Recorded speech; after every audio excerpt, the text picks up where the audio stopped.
আসসালামু আলাইকুম রাহমাতুল্লাহ। আশা করছি সকলে অনেক ভালো আছেন। তো আমাদের সকলেরই একটি কমন সমস্যা, সেটা হচ্ছে আমাদের বেসিক। যারা আমরা আইএলটিএস এর প্রিপারেশন নিয়ে যাচ্ছি অনেক দিন ধরেই, বাট আমরা কোনোভাবেই আমাদের যে রিডিং এবং আমাদের যে লিসনিং, এই ২টা মডিউলে ভালো করতে পারছি না। যারা চাচ্ছেন তাদের ব্যান্ড স্কোরটা মিনিমাম 6.5 টু 7 অর 7.5 এ নিয়ে যাওয়ার জন্য, বাট তারা পারছেন না। আবার নিজের সমস্যাটা কোথায় সেটাও ধরতে পারছে না। তাদের জন্য আজকের ভিডিওটা। তাই খুব গুরুত্ব সহকারে ভিডিওটি দেখবেন। আপনাদের কী ধরনের সমস্যা, কী ধরনের সলিউশন দরকার এবং ওই সলিউশনগুলো আমরা কিভাবে প্র্যাকটিস করতে পারি, সকল বিস্তারিত বিষয় এই ভিডিওতে আলোচনা করা হবে। সো অবশ্যই শেষ পর্যন্ত দেখার অনুরোধ রইল। আমাদের যাদের listening are reading skill below 6 রয়ে গিয়েছে, আমরা ইনক্রিজ করতে পারছি না, তাদের অন্যতম বড় সমস্যা হচ্ছে বেসিক। আমরা সকলেই বলি আমাদের বেসিকের সমস্যা, বাট কেউ আসলে ধরিয়ে দেয় না বেসিক জিনিসটা কি, বা আমরা বেসিকটা কিভাবে ইমপ্রুভ করব, এই বেসিকের উপরে কিভাবে কাজ করব। একটা জিনিস সবসময় মনে রাখবেন, আপনারা যদি অ্যাকচুয়ালি চান আপনাদের ব্যান্ড স্কোরটা একটা ভালো পর্যায়ে যায়, তাহলে আপনাদের ২টা বিষয়ের উপর ফোকাস দিতে হবে।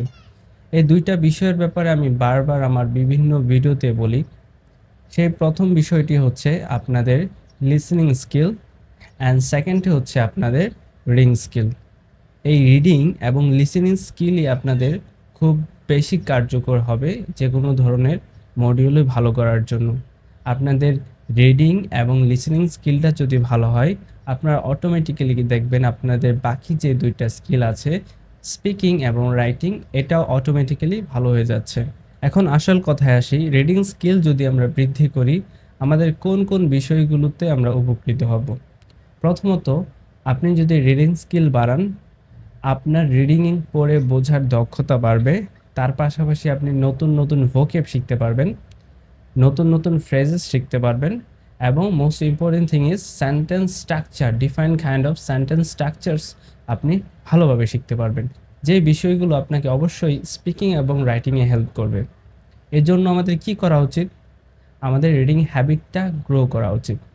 এখন অনেকে প্রশ্ন করে, আমরা রিডিং হ্যাবিটটা কিভাবে গ্রো করব? একদম সিম্পল, আপনার বেশি বেশি পড়তে হবে।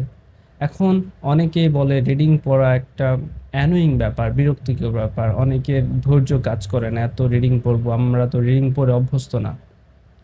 বাট ট্রাস্ট মি, আপনি যদি নিজের মধ্যে রিডিং পড়ার হ্যাবিটটা গ্রো করতে না পারেন, আপনার বেসিক বা আপনি যে চাচ্ছেন আপনার স্কোরটাকে 6 অর মোর দ্যান 6 এ নিয়ে যাওয়ার, সেটা কখনোই সম্ভব না। আপনি যদি পর্যাপ্ত পরিমাণে এই স্কিলটা বা রিডিং পড়ার এই হ্যাবিটটা গ্রো না করতে পারেন। অনেকেই টিপস দেন রিডিং না পড়ে বা রিডিংয়ের বেসিক না থেকেই 6 টু 7 পাওয়া কীভাবে যায়। এটা টোটালি একটা মিসকনসেপশন। আপনারা হয়তো টিপস ট্রিক্স দিয়ে সর্বোচ্চ হলে 5.5 নিতে পারবেন। 5.5 পাওয়ার জন্য আইএলটিএসে আপনাদের রিডিং স্কিলটা তত ভালো হওয়া দরকার নেই। টিপস ট্রিক্স দিয়ে আপনারা ইজিলি পেতে পারবেন। এখন বড় কথা হচ্ছে আমরা রিডিং হ্যাবিট কিভাবে গ্রো করব। দেখেন, যে কোনো জিনিস আমরা যখন নতুনভাবে শুরু করি বা আমাদের প্রথমবার শুরু করি, এটা আমাদের জন্য একটু ডিফিকাল্ট হয়, কারণ এটার সাথে আমরা ইউজড না। তো যখন আমরা কোনো একটা কাজ করতে যাই, যখন ভাবি এই কাজটা করলে আমাদের ফিউচারে ভালো কিছু হবে, যদিও এই কাজটা একটু বোরিং হয় বা কঠিন হয়, সেটা আমাদের প্রথম দিক দিয়ে এটার সাথে মানিয়ে নিতে হবে। ট্রাস্ট মি, প্রথম দিকে যদি আপনি এটার সাথে মানিয়ে নিতে পারেন, তাহলে এটার রেজাল্ট আপনি অবশ্যই পাবেন, এবং একটা সময় আসবে যখন দেখবেন এটার সাথে আপনি হ্যাবিচুয়েটেড হয়ে গেছেন, এটার সাথে আপনি খুব বেশি ফ্যামিলিয়ার হয়ে গেছেন, তখন এটা আরও এনজয় করা শুরু করবেন। তার জন্য কি করতে হবে? বেশি বেশি রিডিং পড়তে হবে।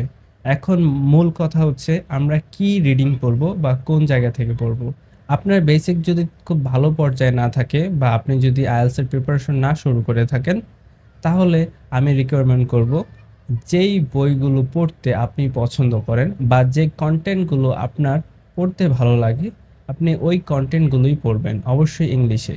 ইংলিশ রিলেটেড যে কোনো কন্টেন্ট আপনি পড়বেন। এটা হতে পারে আপনি সোশ্যাল মিডিয়া স্ক্রল করছেন, ইংলিশ বিভিন্ন রাইটিং আছে, লেখা আছে, সেগুলো আপনি পড়লেন। বা আপনার যদি কোনো বই থাকে, বাচ্চাদের যদি কোনো গল্পের বই থাকে, বা আপনি হয়তোবা সায়েন্স ফিকশন বই পছন্দ করেন, মোট কথা হচ্ছে আপনি যা পছন্দ করেন সেটাই পড়ার ট্রাই করবেন। অ্যাট লিস্ট আপনার জনরা যদি হয় ফানি, আপনি ফানি রিলেটেড বই পড়বেন। আপনার জনরা যদি হয় অ্যাডভেঞ্চার, আপনি অ্যাডভেঞ্চার রিলেটেড। আপনার জনরা যদি হয় কোনো লার্নিং স্কিলস বা মোটিভেশনস রিলেটেড, আপনি অবশ্যই ওই রিলেটেড বইগুলো পড়বেন। মোট কথা হচ্ছে আপনি যেইগুলোর সাথে ফ্যামিলিয়ার, আপনি যেইগুলো পড়তে স্বাচ্ছন্দ্য বোধ করেন, আপনি এগুলো পড়বেন। But most important thing is আপনার রিডিং স্কিল গ্রো করতেই হবে, রিডিং হ্যাবিটটা গ্রো করতেই হবে। এখন আপনি কি পড়ে গ্রো করবেন এটা আসলে আপনিই ভালো করে জানেন। তো যদি আমরা রিডিং হ্যাবিটটা গ্রো করতে পারি, দেখবেন এই রিডিং পড়ে আমরা অনেক নতুন নতুন ভোকেব শিখতে পারবো, তার পাশাপাশি ডিফারেন্ট কাইন্ড অফ ফ্রেজেস শিখবো, এবং মোস্ট ইম্পর্টেন্ট থিং ইজ আমাদের বিভিন্ন ধরনের সেন্টেন্স স্ট্রাকচার শিখতে পারবো, যেগুলো আমাদের আইএলটিএস রিডিংয়ে খুব হেল্পফুল হবে। এখন আপনি যদি আইএলটিএস অলরেডি প্রিপারেশন নিয়ে ফেলেন, আপনি কি করবেন? আপনার তো এত কিছু পড়ার সময় নেই। আপনার জন্য কাজ হচ্ছে আপনি শুধুমাত্র ক্যামব্রিজের প্যাসেজগুলো পড়বেন। ক্যামব্রিজের যে প্যাসেজগুলো আছে সেগুলো একটা করে প্যাসেজ পড়বেন, এবং প্রত্যেকটা প্যাসেজ থেকে আপনারা ট্রাই করবেন আপনাদের যে আনকমন ভোকাবুলারিগুলো আছে সেইগুলো খাতায় নোট ডাউন করা, এবং এর মিনিংগুলো জাস্ট ইংলিশে লেখা, তার পাশাপাশি কয়েকটা সিনোনিম লিখবেন। এতে কি হয়, আপনি নতুন একটা শব্দ শিখতে পারবেন লিখে লিখে, এবং তার সাথে রিলেটেড ওয়ার্ডগুলো যদি আপনি পাশে লিখে রাখেন, দেখবেন আপনার ভোকাবুলারি এবং তার সিনোনিমসের স্কিল অনেক বৃদ্ধি পাবে।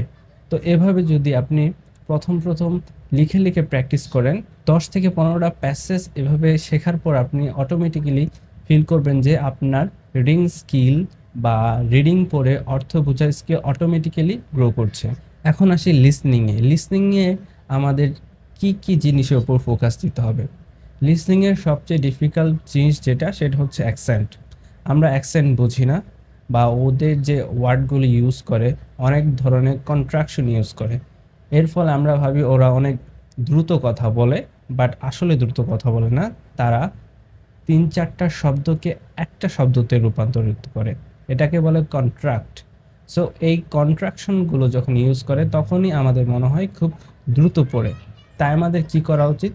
রিডিং হ্যাবিটের মতোই লিসনিং হ্যাবিটটাও গ্রো করতে হবে। আপনারা যদি প্রতিদিন লিসনিং করেন, এগুলো শুনতে শুনতে আপনারা এগুলোর সাথে অভ্যস্ত হয়ে যাবেন, ফ্যামিলিয়ার হয়ে যাবেন, তখন দেখবেন যে কোনো ধরনের লিসনিং আপনারা শুনে বুঝতে পারবেন, তখন আর কোনো ধরনের সমস্যা হবে না। তার পাশাপাশি চেষ্টা করবেন যদি পসিবল হয় লিসনিংগুলো উইথাউট সাবটাইটেলে শোনার, কারণ আপনার কানের সাথে আপনার যে লিসনিংগুলো করছেন সেটাকে ম্যাচ করাতে হবে, সেটাকে অভ্যস্ত করতে হবে।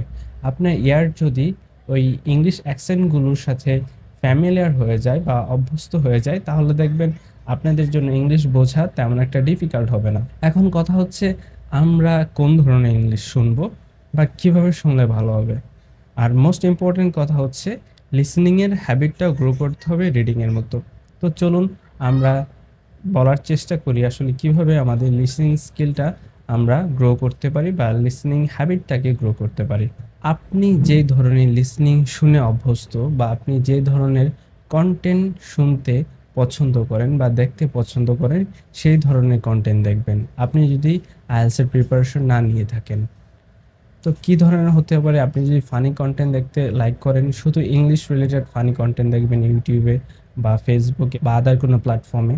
আপনার যদি কোনো ইসলামিক বা রিলিজিয়াস ভিডিও দেখতে ভালো লাগে, আপনারা অবশ্যই ইংলিশের রিলিজিয়াস ভিডিওগুলো দেখবেন। আপনারা যারা মুভি দেখতে পছন্দ করেন তাদের জন্য আমি রিকমেন্ড করি ইংলিশ যে ওয়েব সিরিজগুলো আছে বা সিরিজগুলো আছে সেগুলো দেখবেন। এটা বলার উদ্দেশ্য হচ্ছে আমরা যখন কোনো একটা মুভি দেখি, মুভিটা অনেক বড় হয়, 2 ঘন্টা 3 ঘন্টার মতো। সো মুভিটা দেখার পর দেখা যায় আমরা আর কোনো মুভি দেখি না। একটা মুভি দেখার পর অন্য একটা মুভি দেখার ইচ্ছা জাগে না হয়তো, বা অনেকের সময়ের ব্যাপারে। আবার মুভিগুলোর লেন্থও অনেক বড় হয়। বাট আমরা যদি সিরিজগুলো দেখি, দেখবেন সিরিজগুলো মোটামুটি 1 ঘন্টার কম সময় হয়। তখন আমরা এই সিরিজগুলো কম সময় দেখে দেখতেও পারি, এবং সিরিজগুলোর ইন্টারেস্টিং ফ্যাক্ট হচ্ছে সিরিজগুলো শেষের দিকে এমন কিছু টুইস্ট দিয়ে রাখে যে আমাদের ইচ্ছে হয় যাতে আমরা পরের সিরিজটা দেখি। তাই দেখা যাচ্ছে সময় যেহেতু মাত্র 1 ঘন্টা, আমরা প্রতিদিন অ্যাটলিস্ট একটা করে এপিসোড দেখতে পারি। এবং যেহেতু একটা সিরিজের মধ্যে অনেকগুলো এপিসোড থাকে, তার পাশাপাশি কিন্তু আমাদের এই হ্যাবিটটা গ্রো হয়। আমরা আমাদের জনরার এপিসোডগুলো যখন দেখব বা সিরিজগুলো দেখব, তখন আমরা অনেকগুলো সিরিজ দেখে ফেলি। দেখা যায় একটা সিরিজে 30 থেকে 40টা পর্যন্ত এপিসোড থাকে। সো যখন আমরা এতগুলো এপিসোড দেখব, যেটা মিনিমাম 1 ঘন্টার মতো থাকে ডিউরেশন, তখন আমাদের অটোমেটিক্যালি লিসেনিং স্কিলটা বৃদ্ধি পায়। আমরা অনেকগুলো লিসেনিং শোনার মতো অপরচুনিটি পেয়ে যাই। তো আমরা চেষ্টা করব যারা মুভি দেখতে পছন্দ করি তারা যাতে ইংলিশ রিলেটেড আমাদের পছন্দের সিরিজগুলো দেখি। এখন মূল কথায় আসি, সেটা হচ্ছে আইএলটিএস টেস্টগুলো মেইনলি আমাদের কি অ্যাসেস করার ট্রাই করে, বা আইএলটিএসে ভালো করার জন্য আমাদের কোন 2টা বিষয়ের উপর সবচেয়ে বেশি ফোকাস দেওয়া লাগে। সেটার প্রথমটা হচ্ছে আপনি কত ভালো বা কত বেশি কনটেক্সচুয়াল ভোক্যাব জানেন। কনটেক্সচুয়াল বলতে বোঝাচ্ছে আপনি একটা সিচুয়েশন ডিসক্রাইব করার সময় বা লেখার সময় যাতে ওই সিচুয়েশন রিলেটেড ভোক্যাবটা ইউজ করতে পারছেন কিনা, কনটেক্সচুয়াল ভোক্যাব ইউজ করতে পারছেন কিনা, সেটা জানার অ্যাবিলিটিটা আপনার কতটুকু। আপনি যদি সাফিসিয়েন্ট ভোক্যাব জানেন, আপনি সেই স্কিলটা আইএলটিএস টেস্টে ভালো করে প্রিপারেশন নিতে হেল্প করে।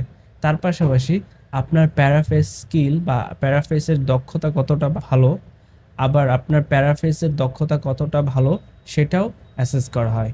প্যারাফ্রেজ বলতে কি বোঝায়?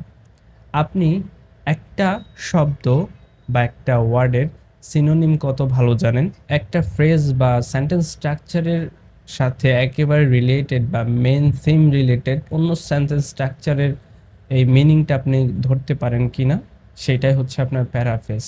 So IELTS is all about your vocabs and paraphrase. আপনারা যদি এই 2টা জিনিসে ভালোভাবে জোর দিতে পারেন, তাহলে আপনাদের আইএলটিএস প্রিপারেশনটা অনেকটা এফর্টলেস হয়ে যায়। তার জন্য আমাদের কি করতে হবে? প্রথম কাজ আপনাদের রিডিং স্কিলটা গ্রো করতে হবে। দ্বিতীয় কাজ হচ্ছে আপনাদের লিসেনিং স্কিলটা অবশ্যই গ্রো করতে হবে। এই 2টা স্কিল যদি আপনারা গ্রো করতে পারেন, তাহলে আপনারা অটোমেটিক্যালি দেখবেন উইথ প্র্যাকটিস আপনাদের রাইটিং এবং স্পিকিং স্কিলটাও গ্রো করছে, যেটা ওভারঅল আপনাদের একটা আইএলটিএস টেস্টে ভালো করার জন্য অনেক গুরুত্বপূর্ণ। তো সকলে ভালো থাকবেন, সুস্থ থাকবেন। আজকের জন্য এ পর্যন্তই। আল্লাহ হাফেজ।